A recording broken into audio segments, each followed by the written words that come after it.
Thank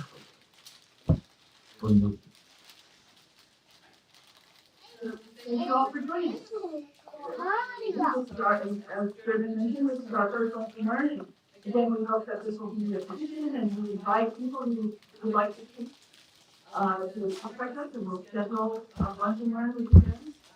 We know this town has a lot of expertise and know and to be able to share that with everybody. I'm Dr.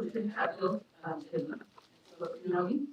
And I'm going to talk a little bit about the archaeology movement. I want to mention first that the museum is located on the unceded territory of the Unalaska people. The Unalaska have been here for millennia, and it is their great that we're here and operate. So a little bit about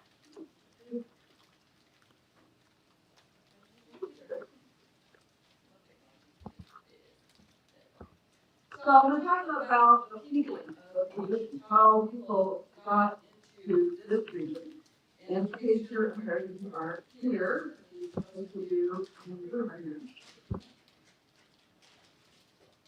so how did people get here? Well, this map is showing you, and this is not my research or my expertise, so kind of questions. This is some of the scientific information out there for how people left Africa and got into other parts of the world. And this is about modern human Homo sapiens. Some of this is already outdated. The 200,000 years ago is when it was an old date. I think they pushed it maybe back 400,000 for when modern humans were around and started moving out. So we have them getting into places like Australia 55,000 years ago. They're all in the southeast. In Europe, by 45,000, getting up into Siberia and ready to cross into the New World at 25,000. So that's kind of wanted to show you this information for what we know kind of now based on DNA, modern DNA, ancient DNA,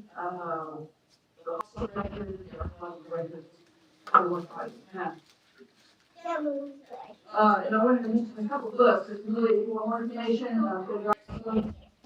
we are and what we thought they was very good, but Jennifer Grass talked about the origins of, and based on the genetic data of people in America. Very nice reading for your.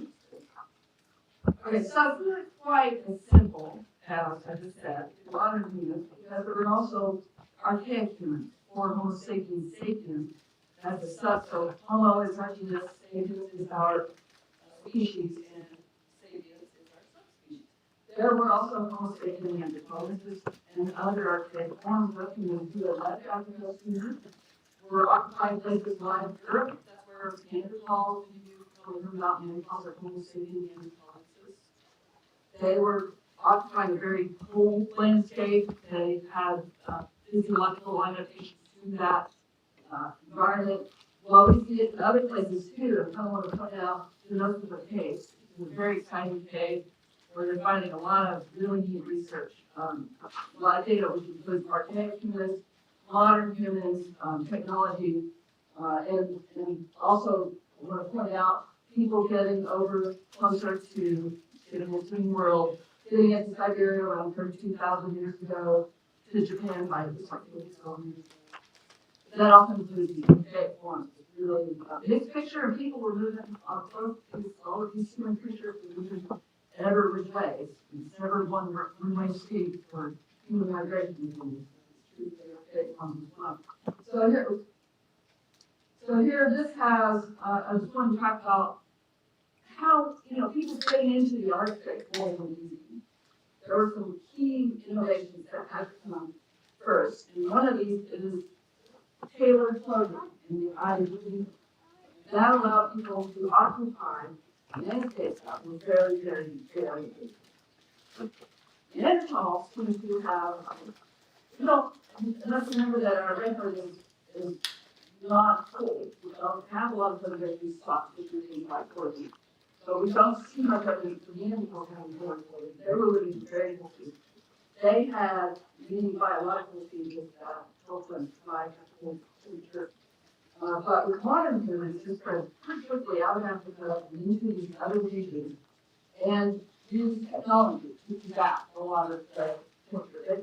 There are biological changes that we see with modern humans in different ones that are minor, but culture is what allowed us to get into these places. We have, again, the Oak Cave, the giant needle, that's the oldest needle that we know about, dating to 50,000 years ago. Okay, so how did people get into the Americas? When Iran is a common theory dominated for years, archaeologists, is that people found their way to, people up in here like 30,000 years ago, and then they're making their way across this landscape. But they could have quite easily gone by boat. Some of the doubt on that is that people were able to make boats that were not sophisticated, but most of them were very curious and very sophisticated. I don't doubt it. People are pretty innovative, but evidence is not there. But it probably is true, especially with how quickly people made it down. So this is a neat little tip that shows you the changing landscape over time in the past 20,000 years. So something else to remember when we're talking about people making it into the Americas is glaciers, sea levels. They were all very different. 18,000 is the height of the last glacial maximum. So that's when the last ice age event peaked. We had huge glaciers in the Americas and in Asia and Europe, and giant, very big glaciers that really restricted. You can see the years ago present up here at the top. This is where we are as the coastline changes in time. So we had, let's go back to what you said. So at 21,000 years ago, we were up there. People could pretty much only come into this part of Alaska. You might have noticed the oceans have big glaciers on them as well. But you also have bigger areas of landmass away from the mountains exposed between the two continents that are now separated. So at 21,000 years ago, you have this 1,000-mile landscape. They're trying to find evidence of life on this landscape underwater now. People are exploring it. They've already found some of the grass, other animal remains, protections that were unfair. Habitable place, there were mammoths, mastodon, bison, giant deer, as well as the array of exploring and so probably people were in this Thuringia landscape before they really got into other parts of America. But when they did get into America, they kind of went pretty fast. So this is National Park Site series of maps I'm going to show you. This is the radiocarbon dated sites between 14,000 and 10,000 years ago. You can see where we think the glaciers were at 12,000 which is before present. You have big ones there. We have a lot of our dated sites are on the Unalaska River right there. We also have these sites coming down to the big river systems. They're following these river systems. But they're also going by ocean. There's one argument that they were following the kelp forests. So these kelp forests, as you know here, we have them, are along the coastline. They host a very rich ecosystem. So it's a really nice garden. We have people making their way all the way down to the tip of Chile 14,000 years ago. That is, I think our earliest date was last right now, 18,000. Back now. So it didn't take much time for them to get all the way down south. And that was probably because they were definitely going on the coast. Quickly and separating, spheres settle in and then fragments settle in. Very quickly down to South America. And then we have sort of pre-evolution. And they put one site, they actually 3 sites, it takes 9,000, but they apparently do it. And that one is on the blue. But we also have 2 up and up, which is part of. So these are the radiocarbon dated sites between 7,000 and 5,000 years ago, a lot more in size. Another thing I wanted to mention is that we don't have people getting on the one direction. We definitely see new waves of people coming into America from area, but we also have people from all over 48 coming all the way back out to, Alaska. We have a lot of movement of people who time and stays in this area. What we know about the oceans is we're starting to see sites, also talking from the people. They're more frequent during this time period, and these are the basic kind of archaeological units of how we talk about people of the ancient past. Basically, high sites like Ocean Bay was with people where her site was from Ocean Bay, which is a really famous site in Korea. And then these are sites 5,000 to 3,500 years ago, and the Indians were getting a lot more sites as well. And I'm kind of showing you these so you can see these different migrations. The folks who uproot, we had this really fast migration of people go all the way from the Bering Strait area, really with very constrained adaptations that allowed them to survive on this very, very cold ice driven landscape. We had probably snow goggles and clothing and tools that allowed them to survive and hunt in this area. It's a very, very okay. So, archaeology and using the same map, I thought I would zoom in on, just start with the blue one, which is Angela. I added the yellow one. Here we are in here. This is where we are. This is Hog Island, the Hog Island site up to the and then the blue one is in Gula. Now, let's remember, these three sites, only three sites, the early sites that we know about in the ocean. I think undoubtedly, you will hear earlier, this is down, it's hard to find sites here. They've been impacted by vegetation, so it's very difficult to find. Back around 9,000 years ago, this is what we think is the coastline, probably like we have on that, Unalaska. This was probably all one landmass. It probably did not cross the longest accident, which is very deep. These are the depths in meters. And because this was so deep and it's pretty fast, we would say, I think fishing is the best passable to try to cross. It's known as a biogeographic boundary because we have different species on either side of this passage. So definitely a significant landscape. Probably in bears. This is why we have bear bones are basic in my opinion. It was all the landmass and they were deep. Alright, we're going to zoom in here. You guys are obviously here in Alaska. I'm going to go here to Unalaska and look at a tiny island that is in Gula, there. You take off the coast, very close to the coast. And in the 1930s, some archaeologists found the site of plating. It was kind of eroding out. They found these chipstone artifacts. And did a major excavation there that they continued for years. We have a very large assemblage now, a lot of chipstone artifacts that are from the sand from the blade site. This was an important site because it had this tool technology called blades, which are these long artifacts, chipstone artifacts, come off the a piece of stone. And they would chip it to form a long, narrow piece of stone that they could then take and put into any kind, they make pretty much any tool out of these long blades. They also started making very small blades. So they could make, razor edge, wooden tools, bone tools. They use them just all by themselves as knives. This will probably use them knives. You can see all these little tiny plates moved. This is an example of a microblade board and microblades. Those would just edge some kind of bone or wooden tool. This site was underneath a series of ashes that came from a volcano, the key ash, dating to about 8,500 years ago. Okay, and I did a shovel test over here when I got to go over there to just look at the site and have the ashes there. geologists who are studying the ash layers and sample.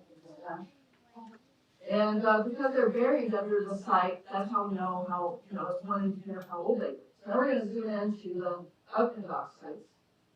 So 9,000 years old, this is the southern end of Unalaska or Hog Island. And we have two sites in here, again, both kind of eroding out. This is important because all these sites are very beneath these ashes. This is the super ashes right here. It's called from eruption from the cushion. And it's, one eruption, but a series of ashes of different sizes, different grades that take their time to deposit that cover or on top of the human occupation.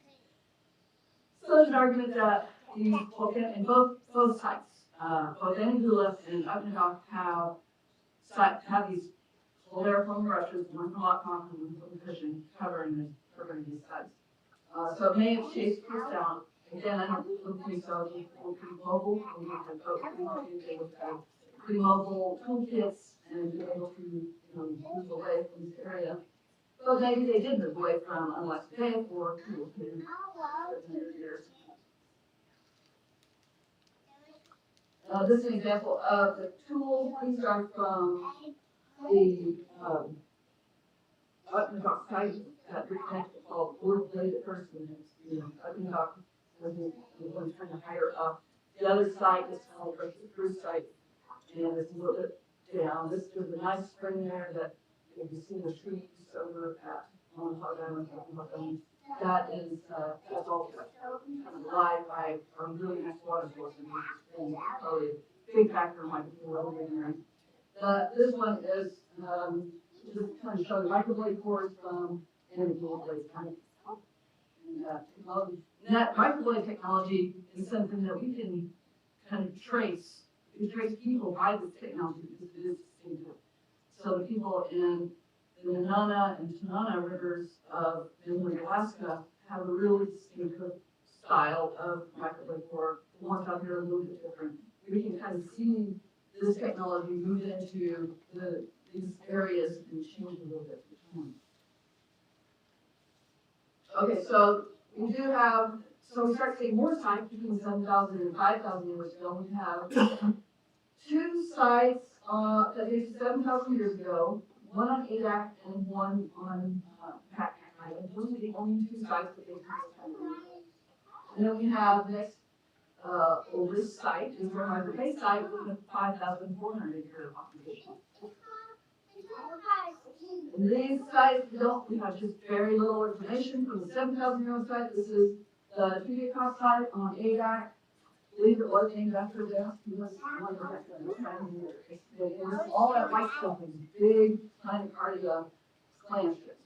Really big. And we can't find them in that ecosystem today. So they have maybe suffered climate change or overhunting. This is all right by inlet that would have protected the sea otters. The sea otters was a lot of damage because predators can come in.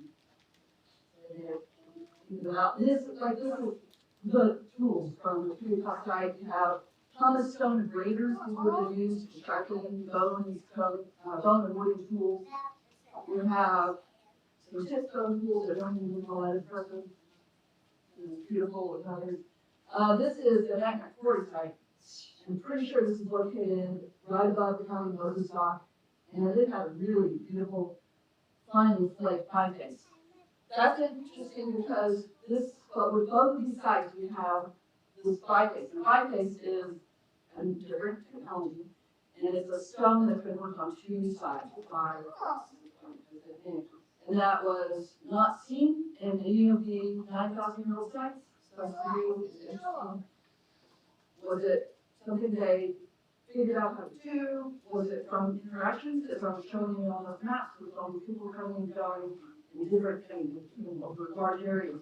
There might have been some trade in that technology, part of coming in with marriages or with traders, or it could be people who settled in for a minute.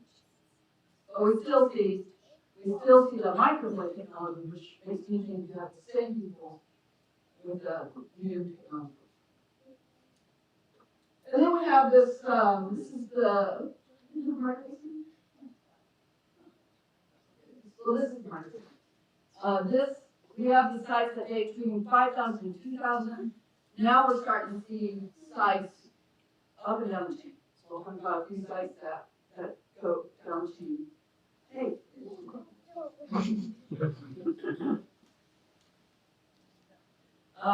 So this is the oldest site we know about so far in the Muir Islands, and it dates to 3,500 roughly, with a little than that. And then this is our Bay site, which has occupations at 5,400, 4,800 years ago, all the way down to 2,000, 2,200.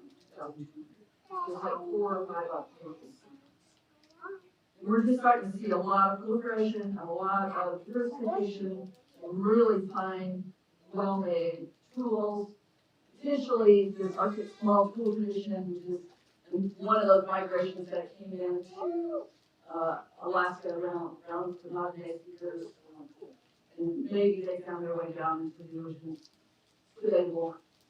The Arctic small tool tradition is marked by very small tools. So here's a dime. And these were scrapers, these were projectile points, and very beautiful. Very well. And then, of course, we also have the houses with stone lining. We only see this in the eastern region. We don't see this out west. We still have pit houses, but they're not lining the lower 2 feet with large stones. So you see Magna First Site and Market Bay Site.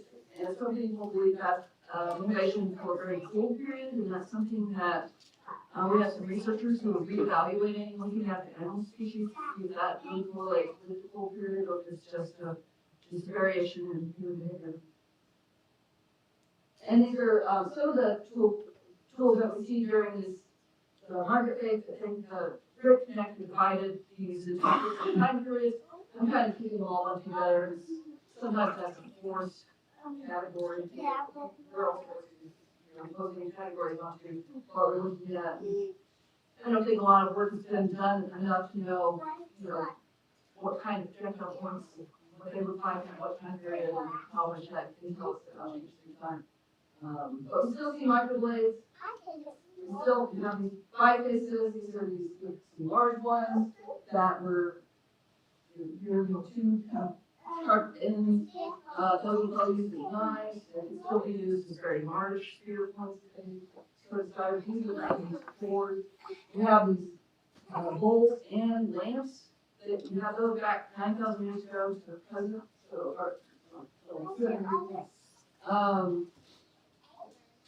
that's almost. And the other thing that we don't have, I think I mentioned this, but bone and ivory and wood artifacts and artifacts don't preserve very well. So we really don't see the elaborate assemblage of bone tools until about 4,000 years ago. And that has everything to do with the soil. Soil is very acidic. One of the things that helps neutralize that is clam shells. So when people start eating a lot of clams and oysters and eating the shell, which has calcium in it, helps neutralize that acid, you just don't see that kind of preservation. But there are some really exciting technologies now that may be able to find this evidence for at least kinds of plants and animals that were around. Another really famous site is Toluca. This is the mound here, part of the mound, really nice salmon stream. That's the mound, looking at it from the tower full steam. So this is a place that has been occupied at least 4,000 years ago up until present. And in Gula, just across the bay, there's Gula says your friend paper occupied. And this is an example of some of this, what we're starting to see in the later part of the prehistory, this technology where you have shafts and multi-component technologies are much more complex than some of the earlier boat technology that we see, where it's kind of a simple harpoon head with shaft. And of course, we have the preservation rules. I wanted to mention the Magna Bridge site, which had over 40 houses layered on top of each other. in this one landscape dated between 3,500 and 2,500 years ago. So it had a lot of really interesting complexity. This house wall collapsed, and one of the arguments to the direction is that it was classified as an earthquake. This one of the major features of this time period, like roughly 3,000 to 4,500 years ago, again, is the stone foundation, potentially indicating cold temperature adaptation. This house had a chimney, it had these stone-lined box-shaped hearths, and it had these trenches that went off to the side that were also covered by stone. And that may have been heated, may have keep these larger houses warm. This is also one of the earliest sites where you have multiple rooms connected to the large, to each other, essentially. So something interesting going on there. And here's some of the artifacts from that site, really beautiful artifacts, chipstone tools, probably just some great playground, you can see some style in that. We have fish hooks, the breasts. Oh, there's There's cells probably used for lubricants. And this color is a polish probably from use for working with materials, unitized, unitized. We have sites in the four mountains. This is Carla or Kuzalga Island. This is the Unalaska site. This was I forgot to look on and has a large rectangular house. I want to know what we saw in that village. We did have in stone foundations. We pretty much looked at these eroding edges for our excavations. We did start one in this house, but we got like 20 centimeters and started hitting metal objects, and we were not really ready to preserve metal, so we stopped. But it's this site we know from historic records was occupied up until the alley revolted. The Russian, the alley attacked the Russians, and the Russians came back. And the Russians came back and were very brutal. They depopulated, they killed a lot of people, and then they concentrated people in places like Unalaska. And based on what we know, certainly this island was never reoccupied after that. And we found like a musket ball, a knife, blade, beads, and we have good contact with the contact era, good evidence of the contact era. And this is the Pro House, I know Pro House, about 100. And we did, so we have this excavation to the side of it, then we have 14,000 calibrated for the tape for this ash layer. That's this one too. And we can see this across all the sites in the four mountains. You can see it was from Aqua, period. This had a good, this is where we found the musket ball and some of the other Russian artifacts, Russian era artifacts that could have treated. And this unit we had older than, human occupation evidence for prior to 1,000 years ago. And this is a house that cut in. You can see how it was excavated through that. And it was filled in with different layers of sediment. They cut through all of these natural sediments that were from runoff and the ash layer and dirt just being going downhill. And these are some of the artifacts from that archaeological site early on. And the upper left is from one of the other sides. It's interesting sharpening stone, basically. And then this is Shimmy 7, which is the 35-ish 100-year-old site. Shimmy has, it has an Air Force base on it, which has so many roads. It's suffered a lot of damage. It's also not huge. It's very flat. It's nice in the mountains. But they did find this older site there. We have these slightly different chipstone tools that didn't have obsidian out there. They didn't have nice church, green jaspers, and And red jaspers that we find out here, they didn't have very much of that. They were using really bad stones to make their stone tools. And they just linear, kind of like points, what we refer to as. And then the sites from 2000 to 200 are bigger. We're starting to see really large village sites. This top one is on Adak, and the bottom one is at Summer Bay. And it kind of shows two different kinds of sites that we see too.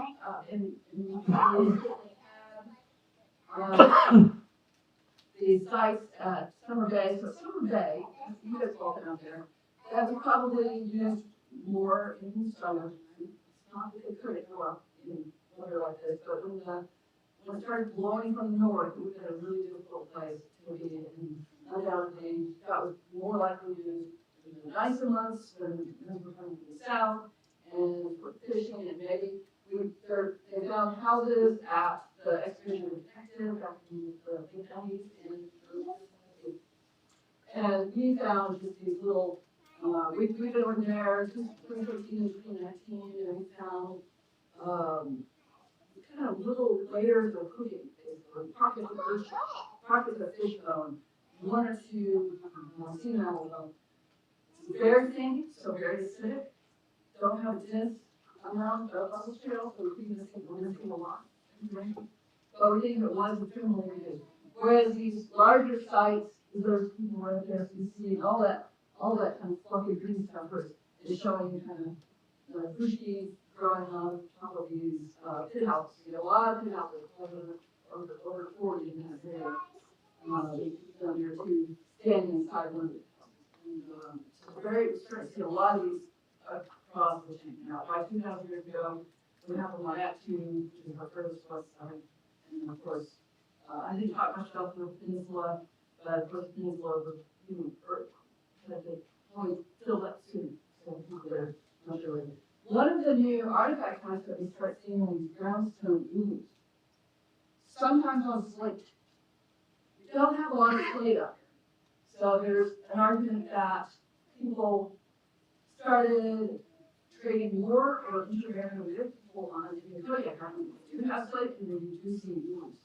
And that's about when we start seeing about 1,000 years ago, again, we need more dated sites to really tie down exactly when we start seeing the ooze and brownstone technology. So we start seeing that. And one argument is that women's schools, because the people here were marrying women from Kodiaks, and they were bringing their ooze and potentially their needle technology. Because another thing that was changing around 500 to 1,000 years ago is they stopped using the eye needles and started using a needle that has a groove around the top. And I would love to know from thinkers and scholars why. What's the difference? What that do for you? I argue that it allows for much finer weaving, much tighter, and that could be for custom sewing, but it could be cultural. That's just technology that I like to use, but it could be, some adaptation. That's interesting. And I think with the ooze, we're seeing the same kind of knife behavior, but they're chipping them instead of grinding them. So grinding them make it sharp instead of grinding. And we see these ooze, when they get resharpened out here, they're often chipped instead of being ground. So they definitely out here back 1,000 years ago, preferred chipping and grinding, but it's another interesting kind of interaction and change to come. We see. This is the summer-based excavation that Rick connected.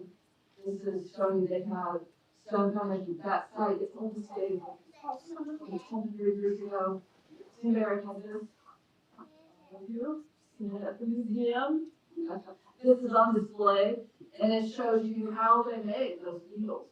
And this is an eye needle, so these two doctors they would take a large arm bone of a bird like a cormorant or albatross, score it on the end, and then start scoring to the center till they cut a small piece. And then they would use that pumice stone or other kind of stone or other material to sharpen it and make it smooth. this is just showing you how small those eyes are. It's still amazing. And remember, this is, we have eye needles that in fact 2,000 years ago. How did they make those eyes? Maybe they have some of the bone technology too here in Livingstone. The other interesting thing about summer day is they have a lot of these knives that are asymmetrical. They don't seem to go kind of sideways. And I think that's kind of a precursor to ooze. You could have to knife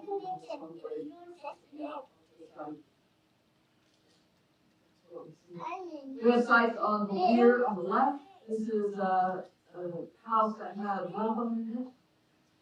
This island over here is a small island. It doesn't have a lot of nice, comfortable, safe bays. It's hard to occupy. This site is pretty young. ADAC has a very kind of complicated shoreline site, so it had a lot of villages on it. You have this site that I think this is the same size as the village site is, and it has occupation of at least 2,000 of the 400.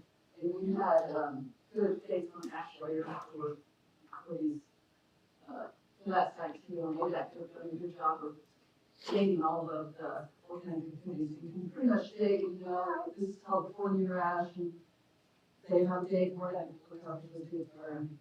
called, they have a series of those that go down through time. So it's really nice to have those that you can dig and know exactly where you are, book and where you are in time. I wanted to talk a little bit about the coastline, why that's significant. These ground islands just don't solve in 4 mountains.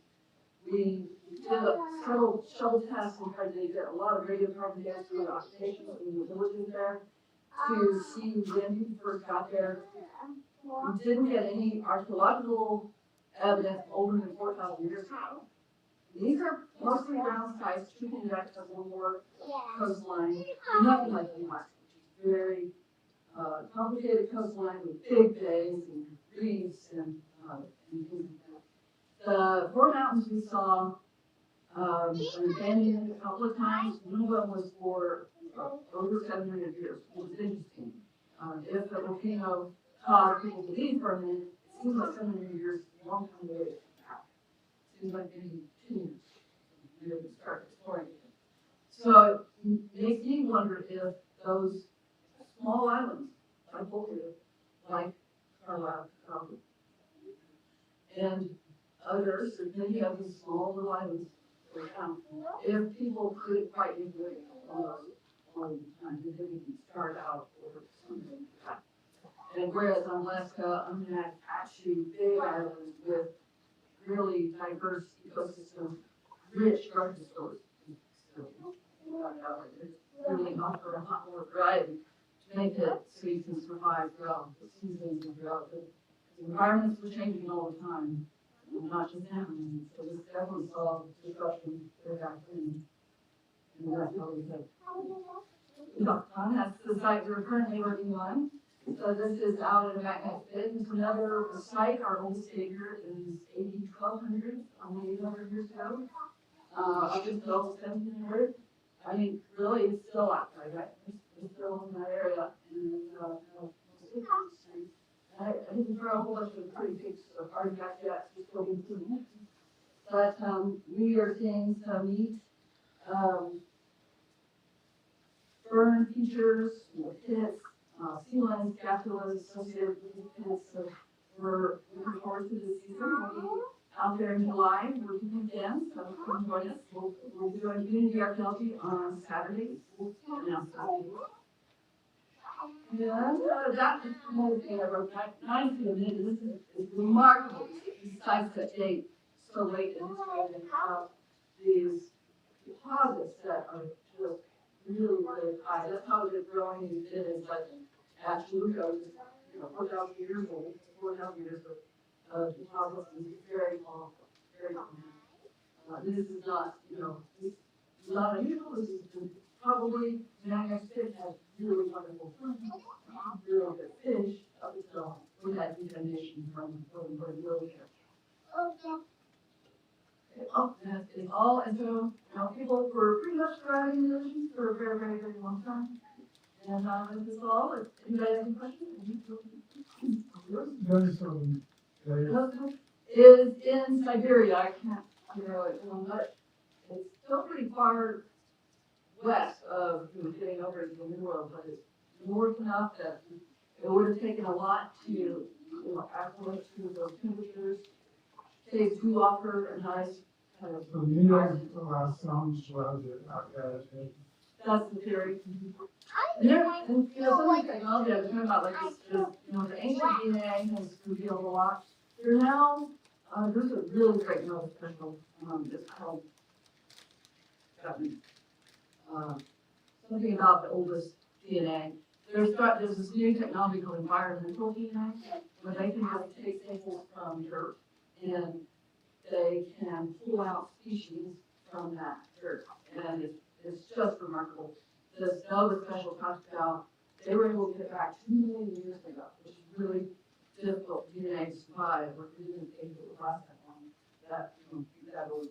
But they were able to get back 2 million years and reconstruct that environment. There were camels there were, forests, this crazy stuff. I'm really excited about that technology. I'm hoping we can pursue it. We have Rachel McKenna, who's at University of Alaska Airways as a student in environmental studies or fisheries, and she's looking at maybe applying environmental technique. She's real early in her research, but I got her really excited about it. So I'm hoping we'll be able to see that kind of technology from here. It's expensive, so something we would have to. Do nice grant for it and really do it.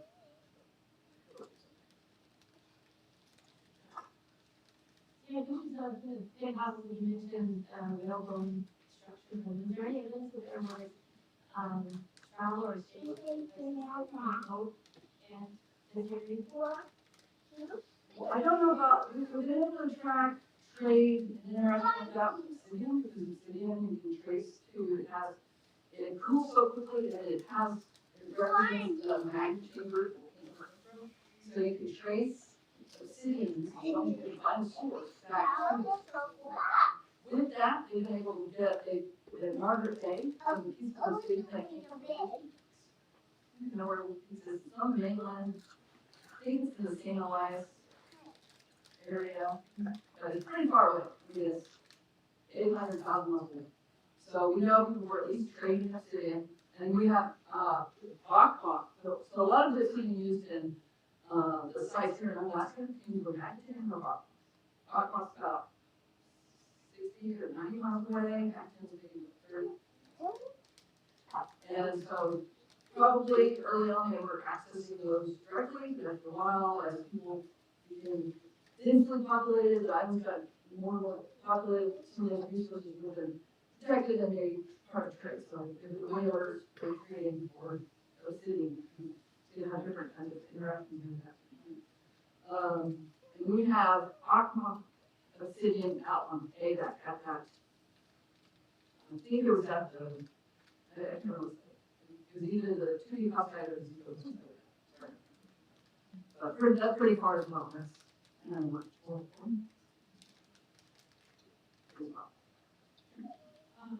So how big is the population? So when we're talking about houses and thousands of years ago with the over, and then what were the population? So hard to know. Could have been tribbles. We could have had many small families that moving through, but there's so many that, kind of adds up. For the Aleutian people do try to attempt, estimates. They tend to use how big the house is, how many people stay in the house, and just, Diane, and everybody told it, they just published a book. They were guessing at the height of the Aleutian 80,000 feet high. And I kind of looked up, because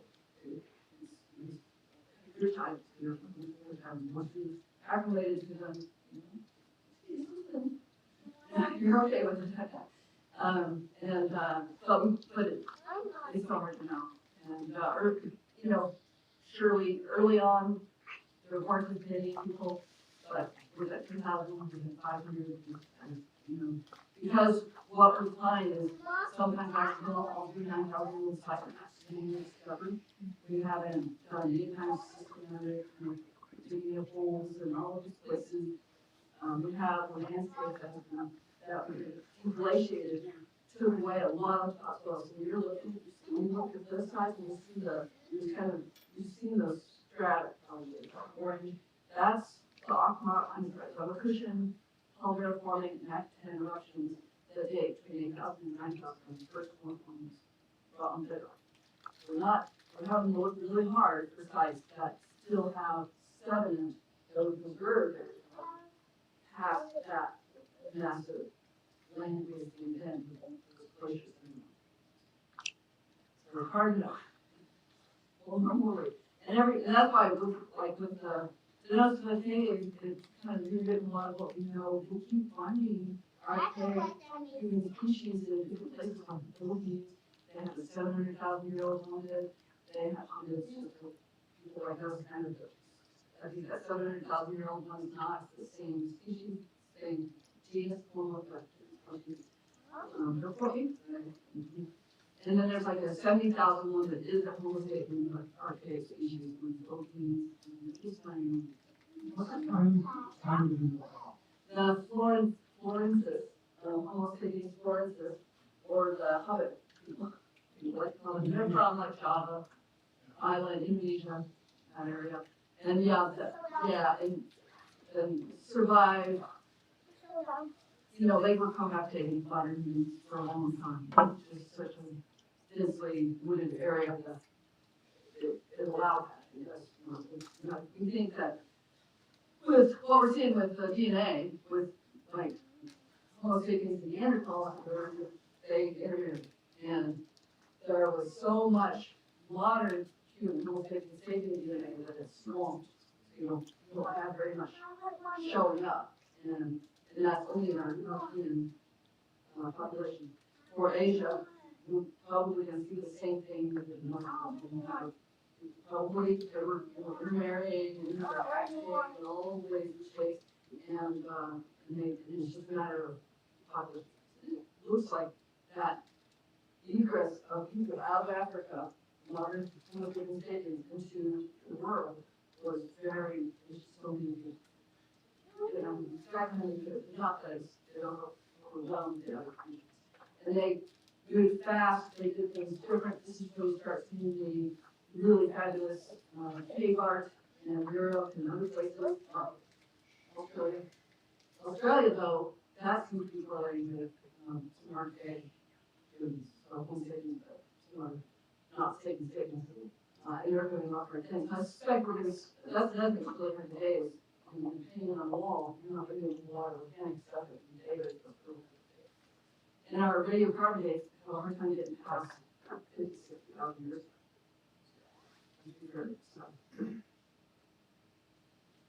We don't have a this place plus two shot there and these islands compared to this.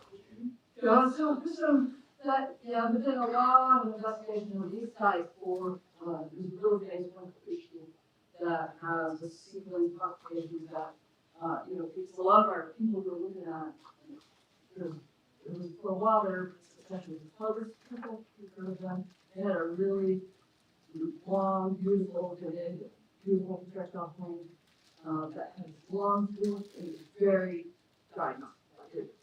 Only these people can use it. And they only use it between 13,500 and 12,000. So very few people. But only in, they look everywhere. They're like, where do these people come from? Did they come from Siberia? They looked a lot in Siberia. They looked in Spain and Europe because they have in Spain the same big virus without that one flake coming out of the water. They just couldn't really find it. So we do know a lot about some good great interest in these sites. And so they're 537. So people were poised. And we keep pushing back those caves to the earliest sites in the Americas, especially in Alaska. And I think we'll see the same thing in the oceans. I think we'll see 15 million out of those sites back in the early and all of this being occupied, as soon as we can, something history, we can find these cells. Like you're there, just where we are is kind of top of the house, where they were in. So, and this was, we've been, you kind of figure that out with the world like that. This one they closed off, so you wouldn't have that flow. So, what were the animal species doing then? What was the storms like? Super interesting.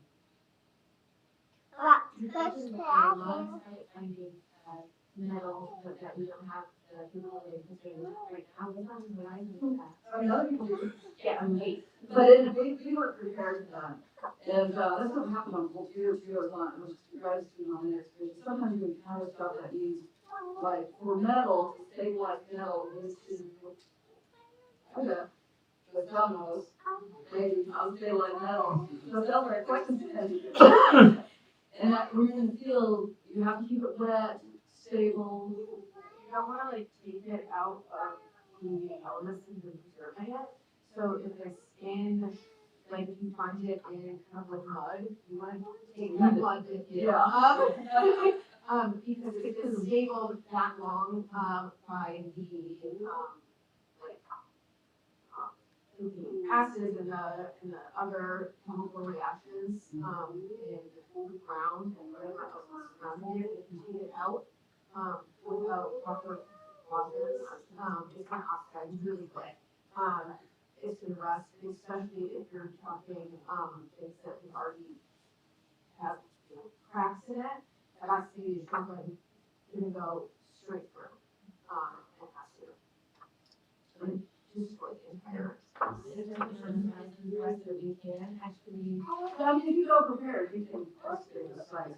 But we were just on. So like the Unalaska site, the city library near Quinton, that site is eroding that because the turf is gone, pasture. They're finding things that are rooted in conservation, feathers and hair and all of these things. And they have innovative preservation and characters and that. So you can't do it. We're out there with, we didn't have the,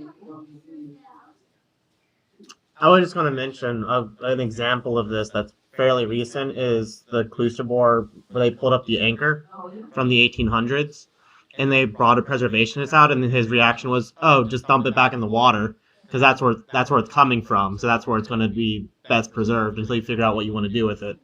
So just as a recent example of this sort of thing. the site out here was remarkable. That this is where I was trying to see, and I was up there, saying, this one house.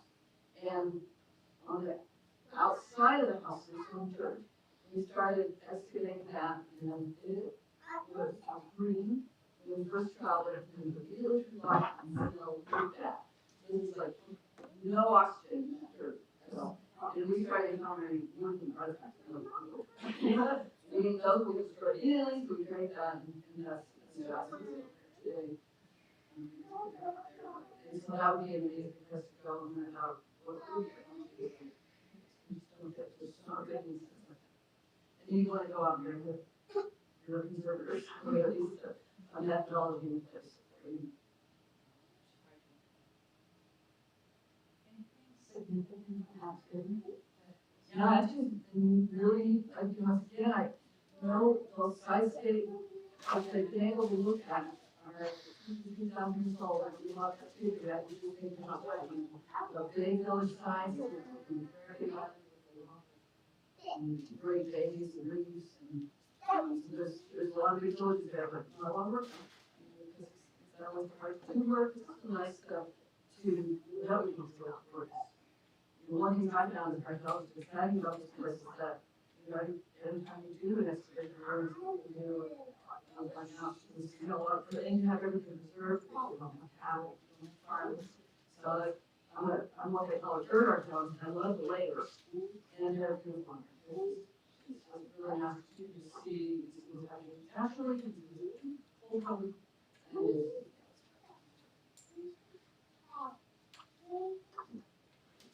How do archaeologists like integrate this? So it depends, there's research archaeologists who now come at it with a research question. I got involved as a graduate student with people who were trying to understand that attitude, occupations, and the goal really was just to serve in every from this, there's doing what was there, and then, other folks are trying, like, something we don't know a lot about is, we've only had a handful of really large house sites. So in the ocean, we're still trying to learn, what happened 9,000 years ago. The houses at that time are just these slight depressions. We're using really the houses, so we're missing, there's sampling errors, so I'm really interested in trying to size the tape older than 8,000, 9,000 years ago. But it's hard to find. Agnes Beach is exciting. That's we had a mountain back there that has 3,000 year occupation, 6,000 year occupation. Super interested in 6,000 year. And then potentially more. That's just for these that are right next when they put it in the road. Just to respond to that. Okay. So there's a lot of things to learn out there. People adapt to different, climate and these sites too are repositories for the environment. I'm understanding so much about what it's like 9,000 years ago from what people were eating. So you can find the environmental genetics, you can find these animal things, plant things, the holes of the pot, the wet, dry, what was it?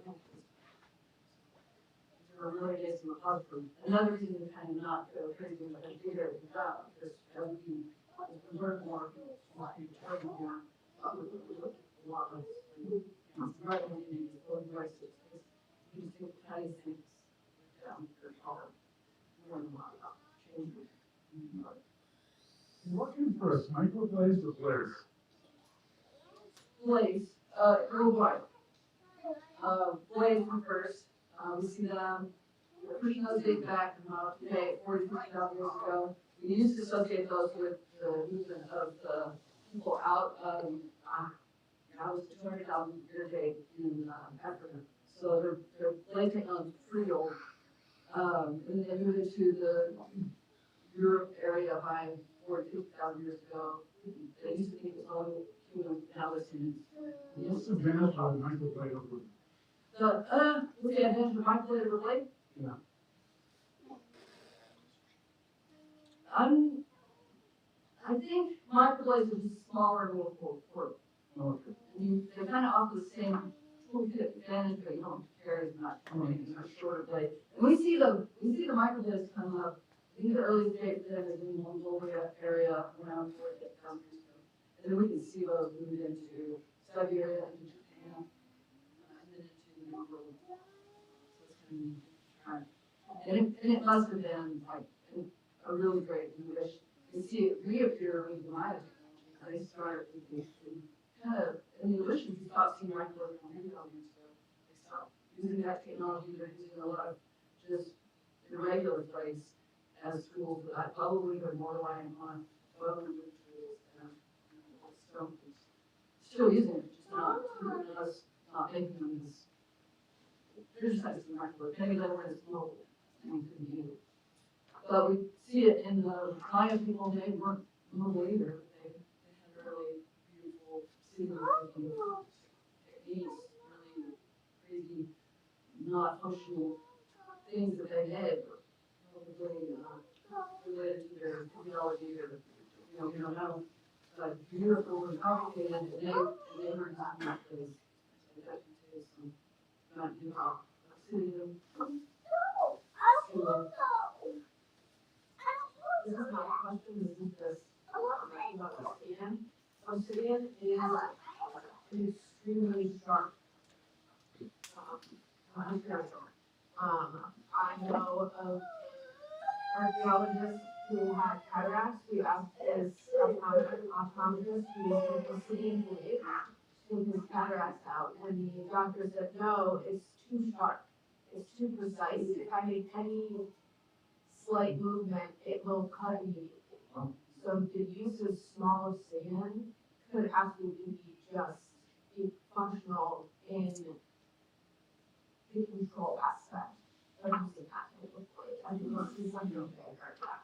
Yes, it has a better surface than steel. There's a flint knacker who had to have heart surgery and he made his own tools for his doctor out of the city and because of the heel cleaner, he less stitches. And so now, When you're working at sites in the year, unless you see, photos from stuff you get off the sites. on Bouvier, there was one on the beach. I didn't know, I was one of those topics, but there was bird biologists on Bouvier, and one of the bird biologists was, carving sea cow. But, apparently on the Mandarin ones, they are dense. That's kind of, we think of it, like I've yet to find it in any archaeological articles, really dense bones, really identifiable. But I've done the installation, I don't think anybody else would do their conservation. But few pieces in the western nations, and that's what we think happened to sea level, there were pretty early on. These are support people moving west. One of the other things that can support people not being in the western missions at the same time as the one in the eastern missions. This one researcher did took some peatland samples from, he actually did this on Shimia Bay, and they looked at the nitrogen levels in the sediment, and they make the argument that the nitrogen levels are going to respond to the bird populations. And when the humans first arrive on an island, they don't really want to be on Earth. So we think that, and so at 7,000 years ago on Shimia, definitely before mountains, we see a 7,000-year-old plummet of the nitrogen levels, suggesting that people depopulated birds at that time, which correlates with sites on either side of the days at 7,000. So we don't have 7,000 archaeological sites. For the Shimia, it was later, and I'm forgetting how old it was. But it was, I think it was pretty close to 3,500 or 4,000 years ago. I have to try to think. But indicating maybe there are people living down here.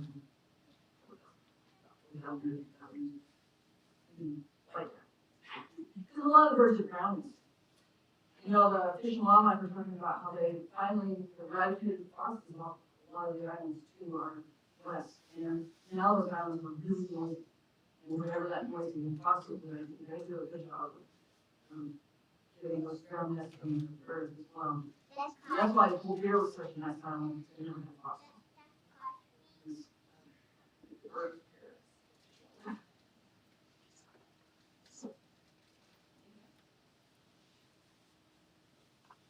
All right, well, thank you guys.